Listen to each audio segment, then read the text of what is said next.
day of the year, the day on which Earth's northern hemisphere, where we live, that's when our gardens receive the most hours of sunlight we're going to have every day until June of 2024. So from here on out, that is, until we hit the winter solstice in December 21st, 2023, our days are going to gradually be getting shorter. So if you planted vegetables this year, they're probably growing by now. Maybe some of them are halfway or even almost all the way to maturity. I know I've already had some tomatoes and squash and zucchini already from my stepdaughter's garden, and blueberries, at least a few, from my blueberry bushes. But it won't be a final harvest for a while yet. Yet we can still see the momentum building as the days go by. What we planted in the spring is underway toward harvest. What we didn't get planted, and I've got some of that, what wilted, what was eaten early by rabbits, well, that opportunity's probably gone. So how is your garden working out for you this summer? If you have invested in seeds and plants, plus you've given your own human effort and poured in soil and water, is that paying off, you think? Can you tell how much it's going to pay off? Are those things you've planted succeeding in the thing for which you have been investing your time and your money and your effort? That's the kind of question to which Jesus, I think, is responding in today's gospel lesson. Jesus has been out healing. He's noted the worthiness of John the Baptist and he admonished the cities of Judah to change. He admonished the Pharisees and the teachers in their synagogues for their rejection of him, their dismissal of the ones whom Jesus has already healed, and their criticism of what Jesus does on the Sabbath. They are conspiring to destroy him. In other words, in the metaphor of today's gospel, they want to plow him under. Jesus' confrontations with their power do not bode well for a crop of praise and power and riches, which is what they want, or seem to anyway. Even John the Baptist in prison wants to know, are you the one who is to come, or are we to wait for another? In other words, John is asking, are you the one who's authorized to gather in the peoples of God as in a harvest? That may be similar to a question we're asking today about God's effort at bringing spiritual fruitfulness. I hope you didn't come here today to learn how to be better soil, because I don't know how to help you be better soil. Are there seeds of Christ's life already within us and sprouting among us? I would say yes, of course. We may have to look for them. And we should, and be glad for them. So do we expect good fruit to come from our lives and the lives of those around us? Or are we sometimes afraid that all our effort in worship and in prayer and in service has been sown like a field so full of hardened pathways and birds and rocks and thorns that there's just not much hope? Are we afraid that the seeds of Christ's ministry among us have been wasted? How can we know whether our lives are good soil or barren soil for fruit of the Spirit? Well, first, we should notice that Jesus doesn't offer this parable as a you better straighten up and bear more fruit message. It's not the parable of the bad garden. It's a parable of the enthusiastic, generous, successful, and determined sower of seeds. The soil is simply where it is. Sometimes it's strewn with rocks, sometimes weeds, sometimes thorns, sometimes not. It's a matter of circumstances, and circumstance does influence us. Those hard-beaten paths and rocks and shallow spots and thorns, those are the problems. Most fields have some. But the sower in our parable doesn't even plow the soil up, which might help a little. Doesn't dig out weeds or rocks. All he does is go out with lots of seed broadcast it everywhere. Everywhere. Scattershot. Well, what we can tell in history, that's how those people at that time planted their grain fields. And so in this parable anyway, improving the soil to improve the harvest doesn't seem to be the sower's concern. In fact, it was normal for the sower to broadcast seed so that it reached every little piece of soil it could reach.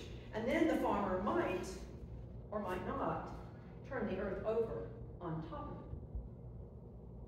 it. So chastising some soil over here and some soil over there for being less habitable to seed is not likely to make a difference in the crop's failure or success.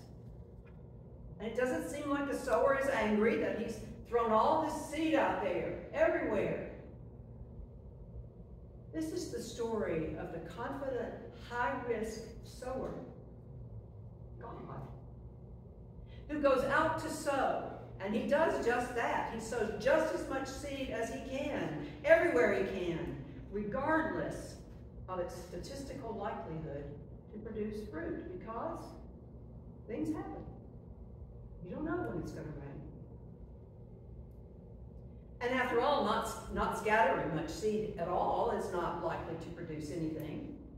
So, to the great benefit of us all in this parable, some soil yields 100-fold, some 60-fold, some 30-fold. One commentator that I read anticipates that, 7-fold would have been a pretty good harvest, acceptable. 30-fold will be enough to feed a village for a year. 100-fold would be enough to retire to a villa on the Sea of Galilee. So Jesus' parable is not a story of soil's failure. It's a story of an enthusiastic and generous sower who sets up a miracle yield. So what do we make of that? How does this parable tell us what to do with our lives? What does it tell us about God's desire for us? What are we supposed to do? Who are we supposed to be? Well, for one thing, this parable reminds us that God is not a stingy businessman who counts every penny and measures our lives and the lives of everybody around us by the numbers. Doesn't count on whether we are membership of a small congregation or a large congregation. Doesn't value us by the number of persons we baptized last year or the number of persons who have fallen off our rolls. The Spirit's harvest in this story is important because it encourages us to look around and say, wow, look at that. Look what God turned from almost nothing, or at least some nothing, into lots of harvest. Take heart, I think Jesus is saying, because God invests in goodness and grows abundance where we can imagine and where we don't have any idea it would grow.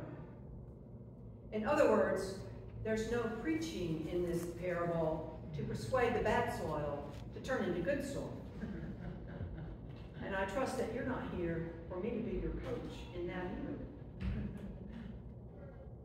The bountiful harvest is not just up to the soil, but there is reason to notice that God's vision of abundance shows up in strange and broken places. Places that have weeds, places that have rocks, places that have been trampled. And when you get right down to it, where else is there? Have you ever been in a field or even seen one that has nothing but beautiful black compost over every inch of every acre? Jesus doesn't make a practice of going out to look for who's the most devout person he can call. And those who show up most often at his teaching sessions, he's not taking roll, so he's not saying, oh, well, I'll call that guy, he came 5 weeks in a row. He doesn't choose the ones who were the healthiest specimens, people who were whole and well and muscular, to be his transplants. Jesus knows the hard and rocky ways, the thorns of the world, but he keeps spreading the word everywhere he goes. Spreading the word, even in rocky and weed-infested soil. I know you have all invested at one time or another in this place, in these people, in your neighborhood, in your city, in your family. And if you have made those kinds of investment, we all have found that some of them fall in a hard place, fall on rocky ground. And sometimes we've been discouraged or disheartened by that. But God doesn't give up on a vision of fruition that no one can see. And we don't need to either. For one thing, faith, our faith, the faith of those we love, is a gift. It's something God gives us, not something we strenuously work at and target ourselves and say, okay, now today I'm going to grow 2 leaves of faith. Fruitful discipleship develops in us through the work of God. Because God keeps placing bets on our possibility, investing more in us. And when fruit doesn't seem to come, and our calling is to bear that heartache and to stay there and to keep our focus on our efforts, remembering that we are not alone on this field of life. It's not all up to us. We have joined in this work with God, who keeps on spreading more seed for harvest everywhere, even when we're not even there to see it. It happens in people's lives too. Some people may have seen that in my life. They may have seen it in yours. We have joined God in this work, even when we do not yet see. And so we are challenged not to change the soil or dig out the rocks so much as to work with God, who keeps giving toward the abundance, even that we cannot see. We are challenged to serve and trust God's generosity, God's faithfulness, God's love for abundance. So we can go ahead and celebrate every seed that has been planted, because you never know, that may be the next one to bear a very fruitful harvest. It may be a bounty of trust and faith, a bounty of hope, a bounty of God's investment among us. So what is our part in the garden which only God can plant? Well, first, we can bless what is already there, what is already sown, just for its being, just for the giftedness from God, for its very potential, maybe even for its start, if we see a little green leaf here and there. We can be open for surprise, trusting God's desire to bring about fruitfulness. We can trust God's future, and that God's future will be ours. We cannot know what may be flowering or fruiting out there ahead of us. We don't know when and how that's going to happen. But we can hope that this gift from God will be a harvest that will not let us down. We can say yes to belonging to God and to each other, knowing we have all been planted in hope for now and for the sake of the future. We can claim gratefully whatever form of life and love and abundance God is already sprouting among us and going on around us and beyond us, casting it near and far.